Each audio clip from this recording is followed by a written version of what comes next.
Okay guys, welcome. What we're going to do today is we're actually going to walk country and have a conversation about country. We're going to go walk down the old Bobbin Head track and along the way experience the history of the Aboriginal people, the Gringot people of the local area. So come and join our journey.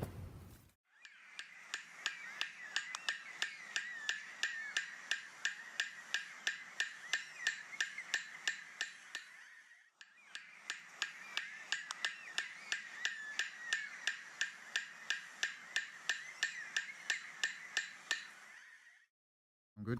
Okay guys, as we begin our walk, a couple of things we need to have a good look at.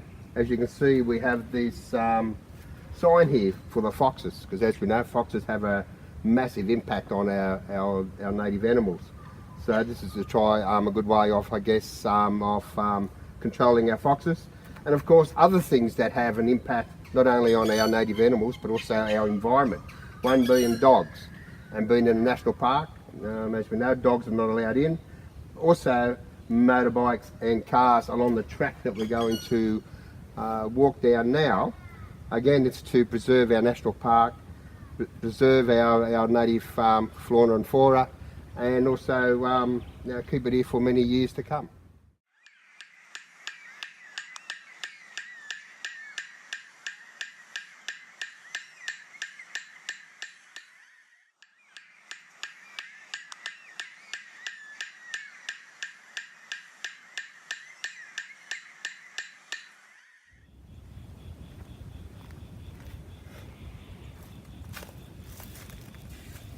Hi, what we've got here is a native scribbly gum. To the Aboriginal people, it was a great tree on hot days. On them hot days where we have no wind and it's really hot, what the Aboriginal people would do is go to the shady side of the tree, lean up against it with their entire body, and put everything against the tree.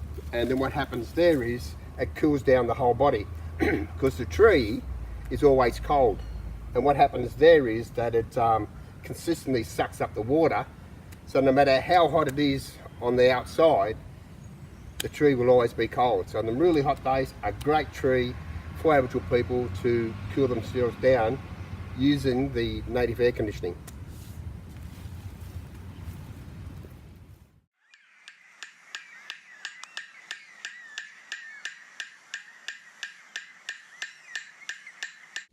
Okay, what we have here, this is what you call the G-bung. 5 different species of G-bung along the coast. This is what we call the broadleaf. Around about December, January, February, you'll get a massive big fruit that'll come out of it. And the fruit goes a bit purple and goes about that round. What happens is, when it comes time to pick native fruit, what happens is you shake the tree, any fruit that falls on the ground you can actually pick up and eat. With the G-bung fruit, it's in the shape of like a marble. You pick it up, peel the skin off, and then you eat the inside. Once you eat the inside, it's got a bit of a musky taste because most bush food's a little bit tangy. What happens there is then once you've ate the fruit, you get the seed, put the seed to the side, dry it out, and then after a while you can grind the seed down and make bread. So one tree, we have a fruit tree, and then also we have a tree that you can also make bread out of. If you have a look at the bark, as you can see, it's very, very black. If you get into the bark, not so much there, maybe at the top up here, it gets a bit red. It gets a bit red. That red, what happens there is you cut a little bit of that out, soak it in water, and then what you got is you got cough medicine. So one tree, we have a fruit shop, we have a bakery, and then we've got a chemist.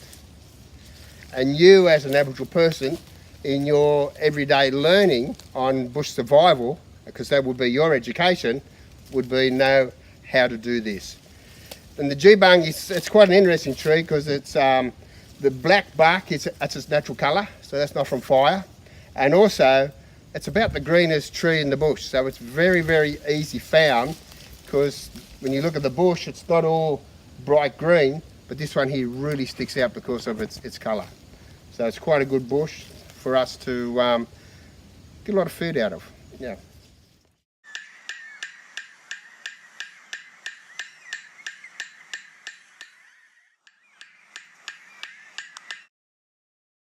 What we've got here is what we call grass trees. Very, very important to the Aboriginal people. It's for exactly what you can actually get out of the grass tree. When they get a bit bigger, what happens is that a little bug will burrow into the trunk of it, and then it will reap some sap and it'll actually go into a ball. Well, that sap, what they'll do is they snap that ball off, grind it to a powder, put it in some warm water, and then what it does, they can create their super glue. It's not bad super glue, it probably only lasts 400 or 500 years before it gets brittle and it sort of breaks away. But that's what they use for their canoes, for their stone axes, stone knives, to put the houses together. Another thing that they actually get out of it is just after fire, a stem will come out of the middle. They'd use, once it's established, what they'll do is cut that stem down, use it as a spear. If they leave it alone, it'll actually get, it'll flower, they can actually get nectar out of it. Also, when they let it go to seed, they can get the seeds off it and grind the seeds down to make a high grade flour out of it. So you got one tree that is called, that you can get your, in today's language, you can get your silicon, you can get your bread, you can get your spear, and you can get your honey for whatever food that you'd like to put your honey onto. Also, when you think about it, it grows about an inch every year, so it's a very slow growing plant. A lot of people have got a few names for it. It's called, we know that it's called xanthoria. A lot of people call them grass trees. Kangaroo tails because of the way the stem comes out. But in the early days, it was given the name black boy. That happened in about the first 2-3 weeks of European occupation, when Phillip and Bradley went on an expedition up around the northern beaches. Coming around Barrenjoey and up into the Hawkesbury, Bradley made a comment to Phillip saying, look at the black boys on the hill. And when they actually landed there at Patonga and had a look at what they actually were actually grass trees.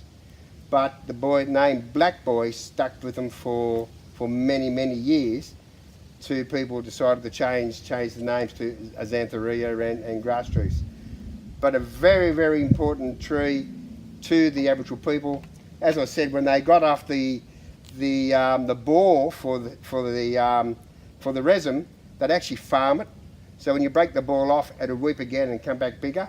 So what they do is they start with these ones here, go right through to the end, come back and redo it again. So in a lot of ways, what they were doing is they were farming the bush, which was a big part of Aboriginal culture.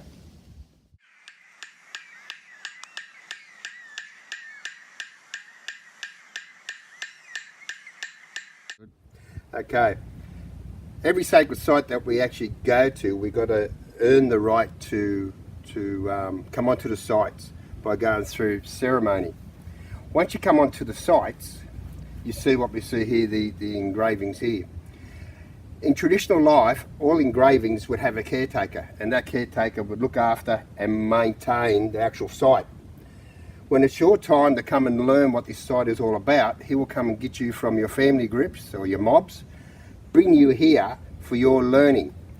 And actually what we're having a look at here, we've got the echidna down here, but as Aboriginal people, we actually call them porcupines. So with this porcupine, what you would do is, you'd come here, he'd tell you the story behind it. You would get another engraving or a special rock called basalt, which you would redo the engraving. As you're redoing the engraving, you'll actually learn the story of what it's about. But what's even more interesting about our engraving sites, if you're a visiting Aboriginal person to the area and you come upon the site that we're actually on, when you have a look at the echidna, it actually points, its nose is pointing this direction. So if you follow the echidna's nose, that'll actually lead you to a good hunting spot for the echidna. The interesting thing about the echidna is you actually got to hunt it backwards, because it's got really big claws. When it walks, it folds them under, so it's like walking on its knuckles. So it seems to be, when it's walking, it'll be pointing this way, but when in fact it's going that way. And the other part about it is it's old people's meat, because as you know, with a lot of our elderly, some of them do lose their teeth, so you need that real nice soft meat, and echidna is very, very soft meat. So it's mainly used for the old people. The quills, you break them off and you'd make necklaces with them, bangles, and you'd also put the ends on spears. So there was a lot of good use out of our echidnas.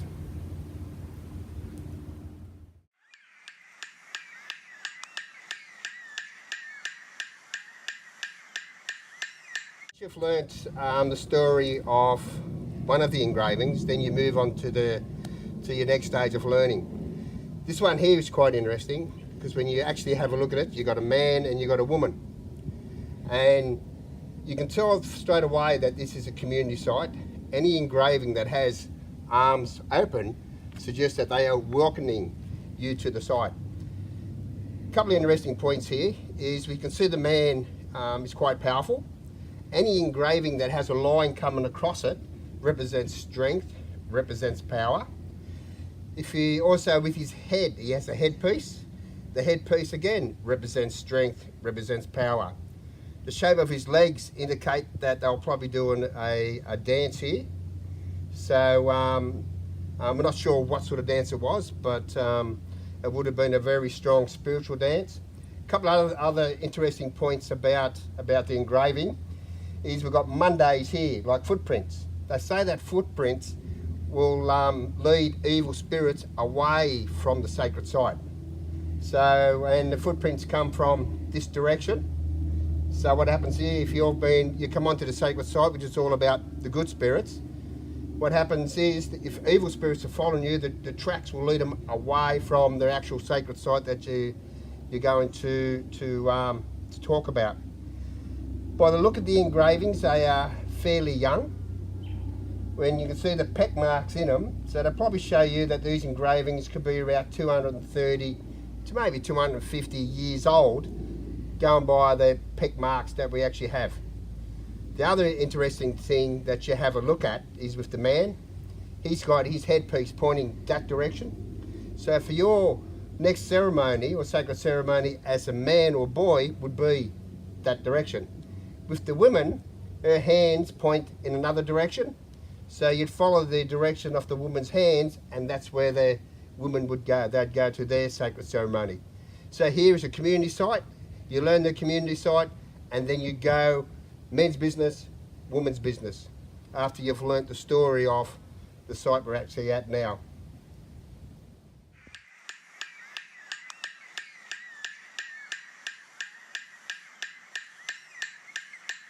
Okay, what we've got here is a picture of a goanna, and if you follow his head, his legs, body, leg back here, tail, legs, up to here, and there's your arm. As Aboriginal people, we call them guggars, and another good supply of food, very rich, very oily meat in it. It was very good again for our old people, because if what's missing from our bush diet is a lot of fat and a lot of oil, so you get your fat and oil from this animal here. Again, like the other sites we visited first, you'd earn the right to come to this site. What you would do is you'd have a go at doing the site, rubbing the basalt, which is a black volcanic rock, into the sites, into the groove marks, and then what happens there is then learning the story and what it meant to you as a Aboriginal person. But again, it tells you another story. When you've actually finished this site, if you follow his head, which points in that direction there, that's where you'll go to your next stage of learning. So we've come from this direction, following the tail. From this direction here, we've learnt the site. Our next stage of learning is just over there. So you come here, learn it, know the story of what it meant to you as Aboriginal people, Once you've learnt that story, then you've earned the right to go to your next stage of learning.